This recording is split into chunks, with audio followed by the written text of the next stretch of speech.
Next one comes in from Sagarmatha04. And he, she, or it asks, will there be underwater emote? Will there be an underwater emote? I hope so. I would hope so too. Like a backstroke? I don't know. That'd be kind of cool. Do the whatever. Yeah, do like the splish splash and taking a bath, do all that stuff. That would be hilarious. That'd be pretty funny. Contrary to popular belief, I don't actually have some key insight into the developmental process of what goes on at ArenaNet in regards to Guild Wars 2. I actually don't. So, I don't know that. What are you talking about? I saw you talking on the phone with Isaiah Carey just the other day. You were like, hey, bud. It was MSN. Any it was extra MSN. Any extra news? You What call can him, you tell me now? You call him Icy now? You're like, hey, what's up, Icy? No, I call him Boss Man. Boss Man. See? Yeah. You're on a nickname basis. Indeed. You should be able to ask and be like, hey, what's up with that release date? Oh, it's then? Yeah, I figured. And just hang up.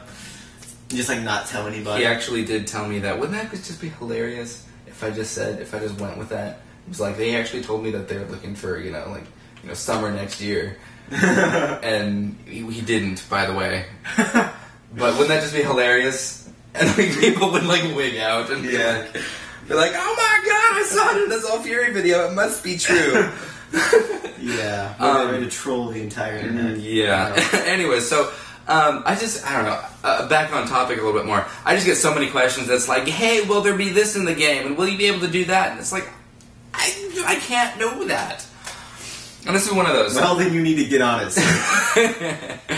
You have responsibilities to know the unknown. You better get right on that. Well, this is one of those times. Will there be an underwater emote?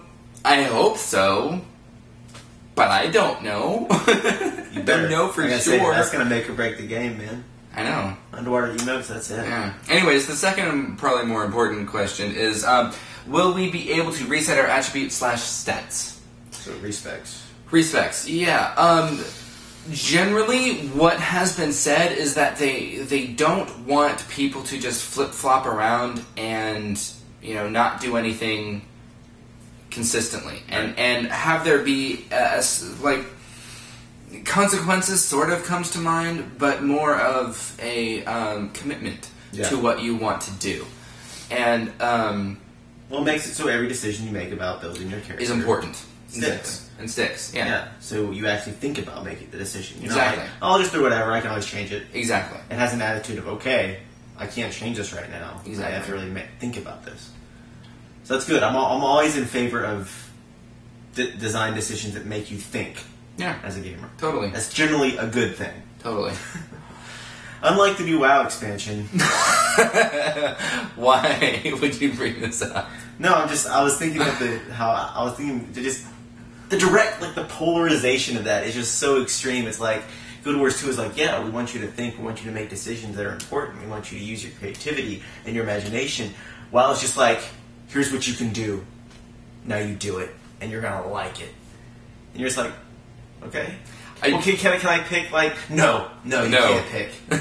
You want to heal? They just hit you with the healer hammer, and you're just like, heal. Like, you can either heal or do damage, and you're like, but I want to do kind of both. You're like, you can't do both. They're so likable. They totally. I don't want to get in a rant about WoW. Might be a topic for another video. All I'm saying is Guild Wars 2 has it right. Guild Wars 2 has it right. Yeah. Not to say that WoW is a bad game, but because currently, it is not a bad game. After this expansion will come out, it will be a bad game. Anyways, moving on. Actually. Here we go. There's the Zamboni chaos. I might cut that out. I might not. Moving on. You won't. You're lazy. I won't. I'm lazy.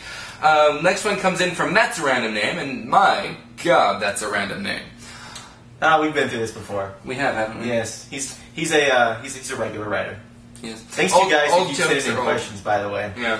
Anyways, and I like this one because this isn't so much of a what will happen. This is what do you guys think? And what do you it's a personal question, opinion. I like that. Even though this whole thing is opinion. And no, it's factual. Yeah, we just pull stuff out of our ass all day. That's pretty much how we do things. We don't know anything. No. We just make stuff up. Do we not? No, we know some stuff. Do we? No. Okay. That was a joke. Did you catch it? No, I didn't. Did you see what I did there? I'm too tired, dude. You said we don't actually know anything, and I said, do we? Because I don't know if we know anything or not. Never mind. Question is, which capital city do you like the most and why?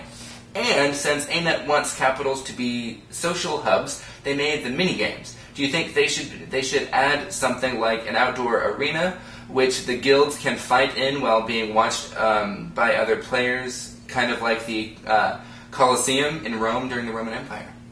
The first question is, which capital city do you like the most? And to briefly go over them, because you probably can't think of all of them. No. The Black Citadel, I believe, is what it's called, is the Char capital city.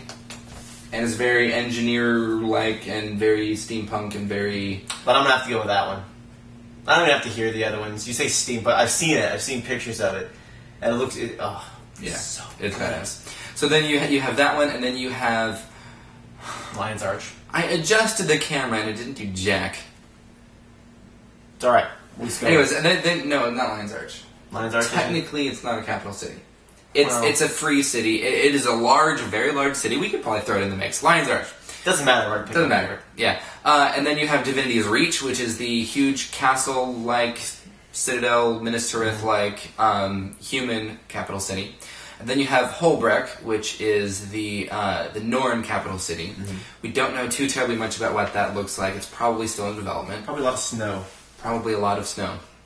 Then you also have Ratasum, which is the Asuran capital city, which is a giant cube floating in the sky. Really? Yes. I didn't know that. It is a giant cube floating in the sky. That's awesome. Yes. It is badass. So now you're forcing me to pick between my two favorite things on the planet, science fiction and steampunk. Yes. I don't know if I can do that. I don't know. The last and final one is the Grove, where the pale tree is for the Sylvari. Boring.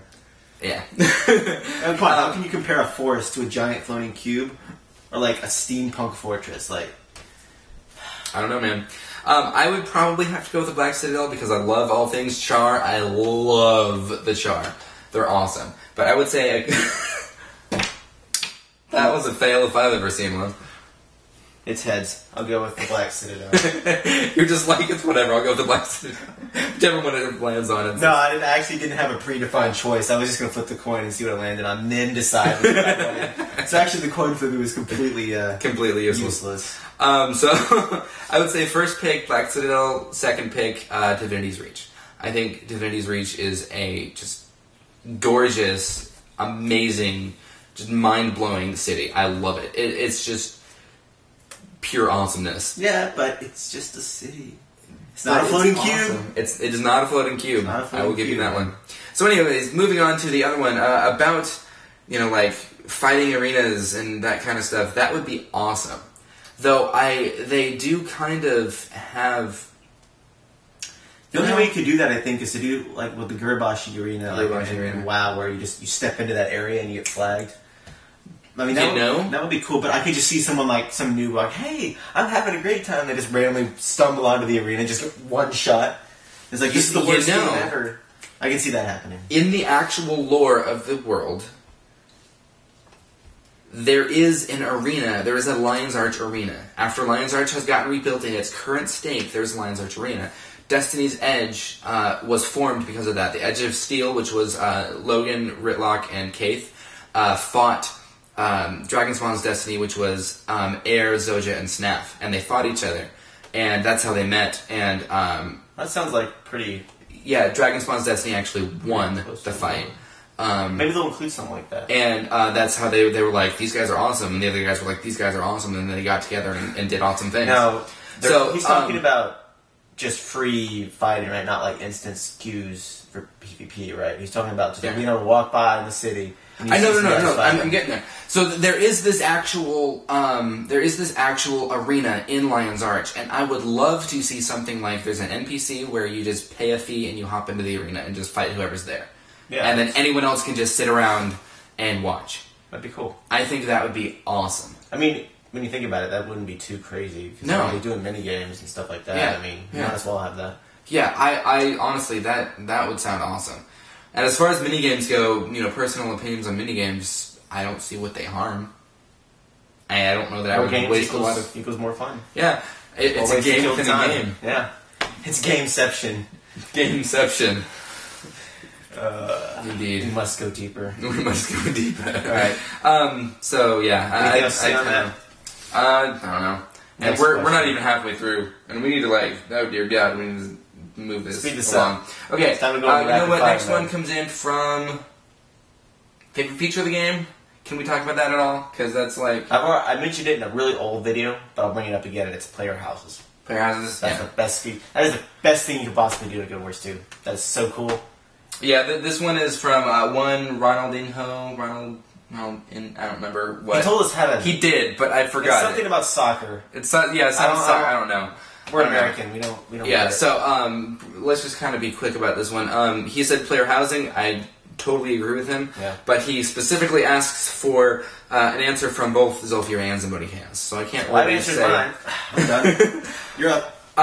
What I said in the previous video, the one a long time ago, it was more in the regards of what are you most excited about for the game, and he said player housing, and I said that it's going to be just gorgeous. The game is going to look amazing. But that's not the question. Feature, sir. Feature. What's favorite best feature? What's your favorite feature? Feature. You have 10 seconds.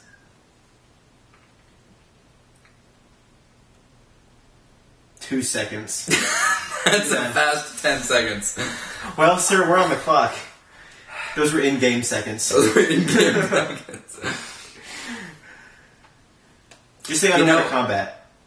Just totally BS. Just say underwater combat. People believe you. Okay. Underwater. No. One that I actually just thought about. I don't know if it's my favorite because I would really have to think about it. But the day and night cycle is actually really cool because it cycles day and night every couple of hours rather than when we're playing it. Because that's how WoW worked. If it was, if you're playing at 11 at night, it will be nighttime in the game or wherever the server is. I don't know. I kind of prefer that. I don't. Because what if you only, you, would only play at night? Do you honestly want to experience the entire game at night?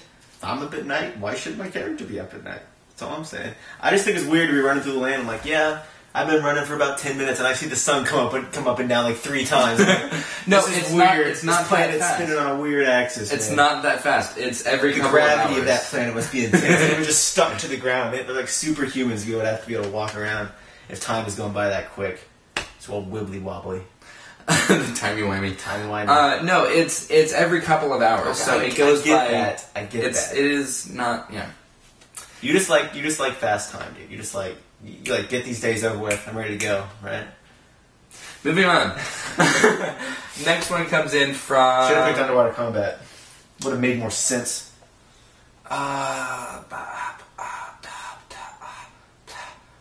We can talk about that one pretty quick and that one pretty quick. So yeah, we can just go ahead. Skip to the end. Just skip to the end. No, this is good. This is good.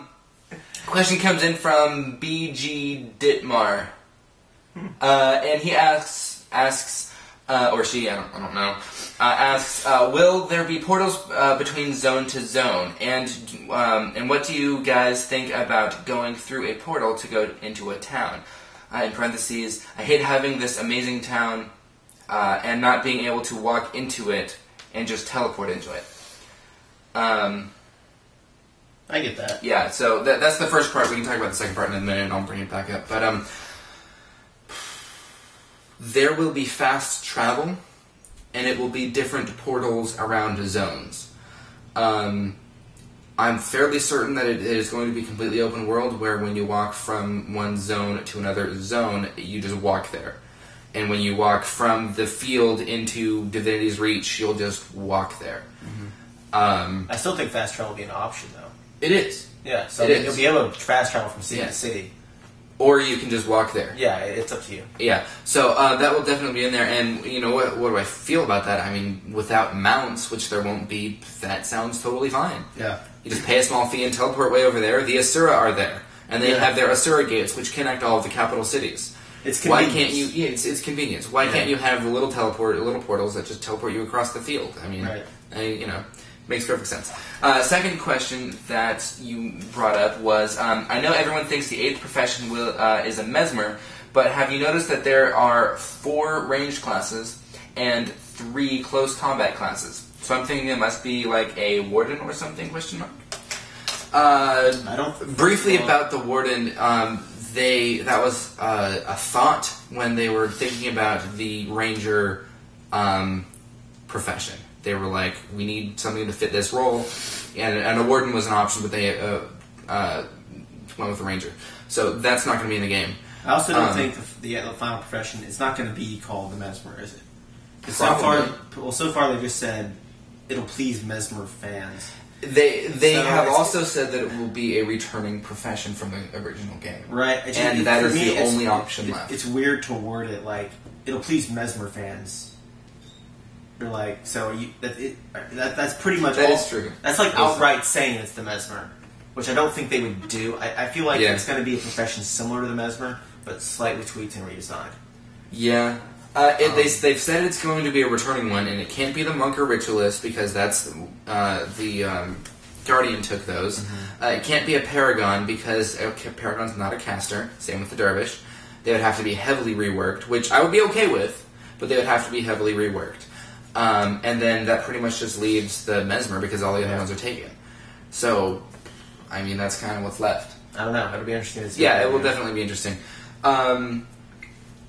I don't think it'll be a big deal because you have 4 range classes and 3 close quarters.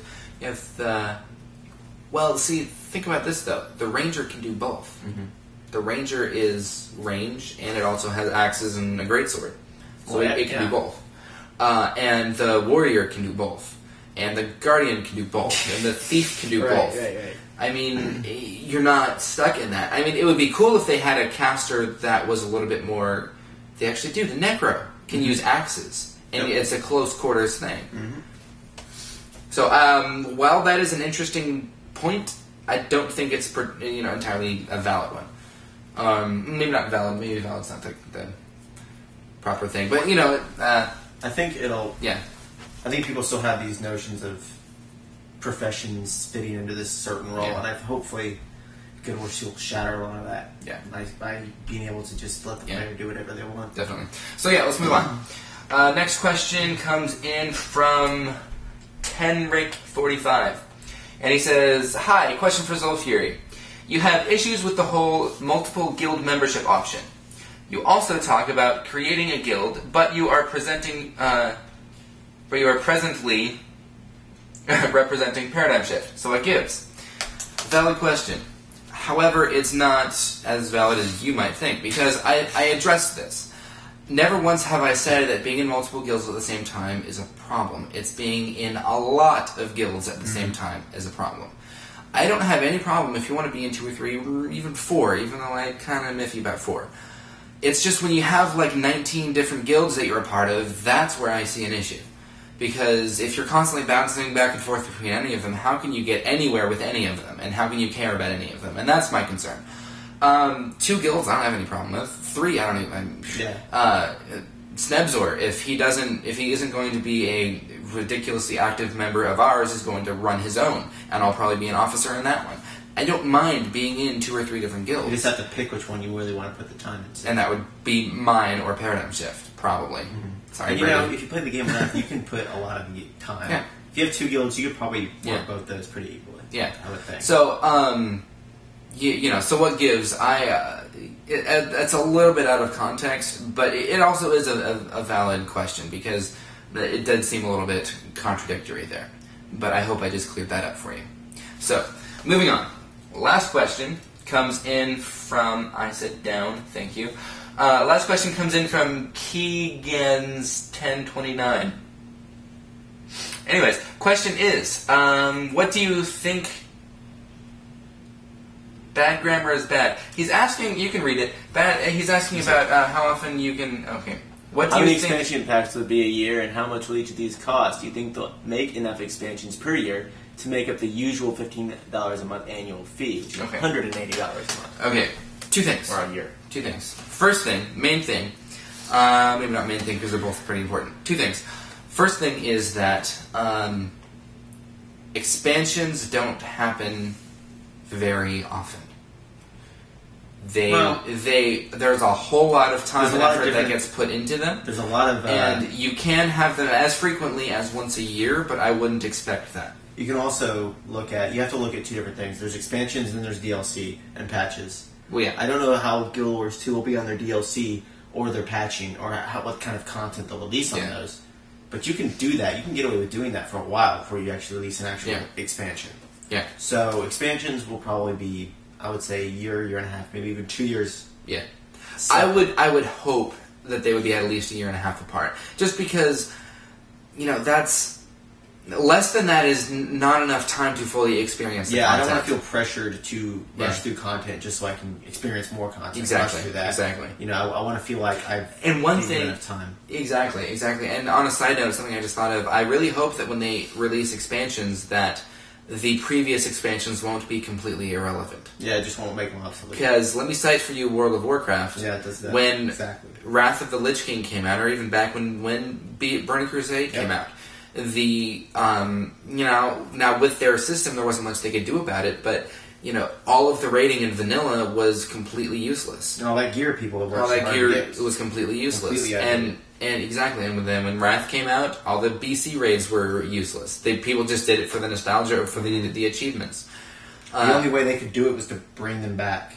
Which wasn't a very effective thing. So I really hope, ArenaNet, this message is for you, assuming, because they totally are watching this video right now. Just call up the boss man and be like, hey. You know what, I'll mention that to Isaiah. Yeah. I will do that. I will ring him later.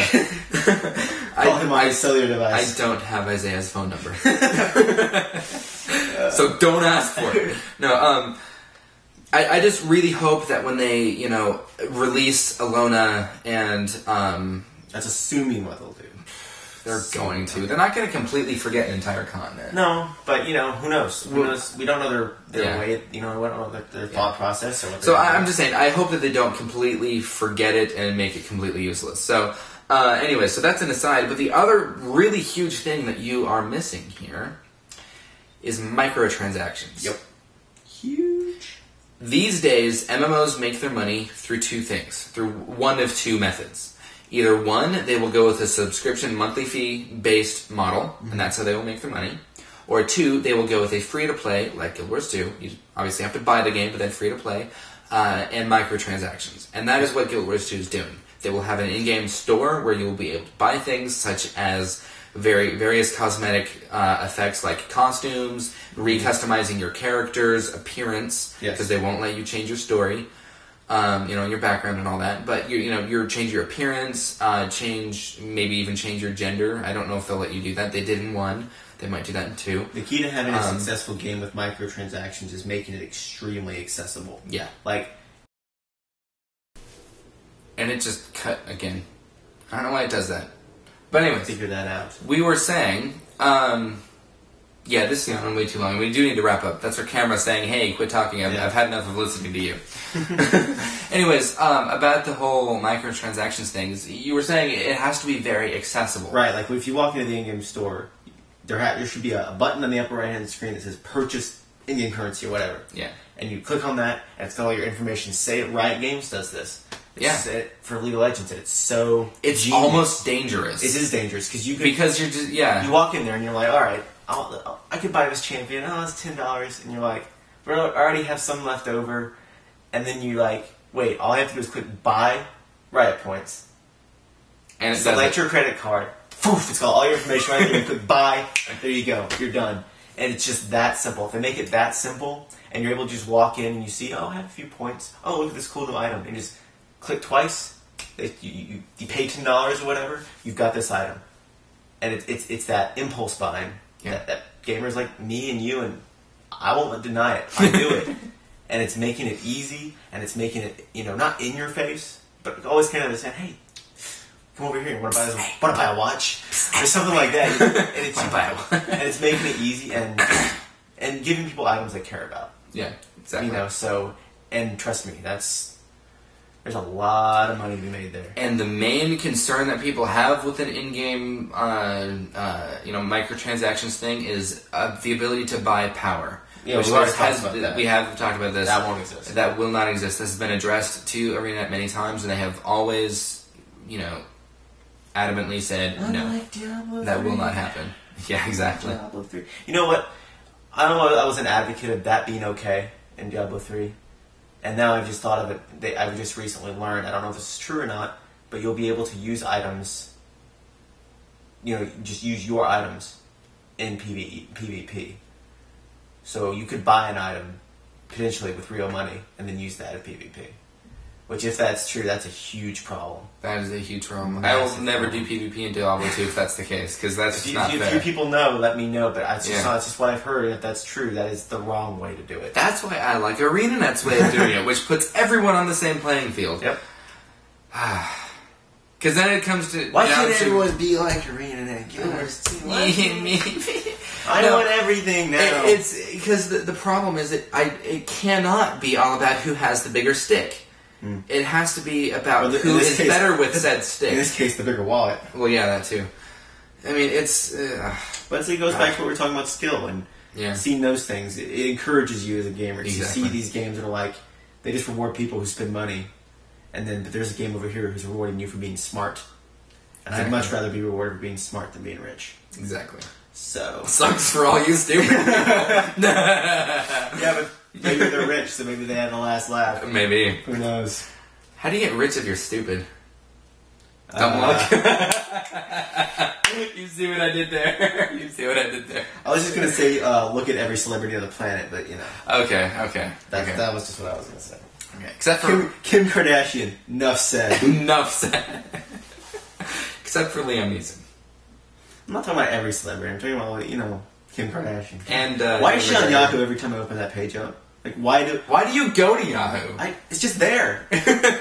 But why do they think we care? I don't know. I don't know. Anyway, so we're rambling at this point, and I don't even know what to say if you're still watching this, because this is well over 40 minutes. I would have flipped the table and walked away by now. Definitely. Just saying. We definitely need to be more concise. Maybe you just need to not pick 10 questions next time. Maybe we should go with like 5. That's what we were supposed to do. Was it? You strayed from the path, my friend. I'm sorry. Anyway, so I guess that's it for now. It's been fun. I haven't done one of these in a while. Yeah, it's actually been really fun. Yeah. See, that we're making up for it. Yeah. Like doubling the time. Yeah. Well, let's put it into 2 parts. So, if you can watch one part and then decide you hate us, and then just ignore the other part. Totally. But yeah, anyway, so I guess that will wrap things up. So be sure to leave questions for next time, whenever definitely next time is. Yes, and the more random and humorous, the better. Yes. You can never have too many random questions. Definitely. Or maybe you can, as we've just proven. We missed one about woodchucks. No, that was a long time ago. Yeah, well, that was sort of a thing. That was sort of... Save it for next time. Yeah, oh well. Anyway, so, yeah, so I guess that wraps everything up. I'm XollFury. I'm Zimodi Chaos. And we'll see you next time. Adios. Later. Adios. Later. I'll let you have it.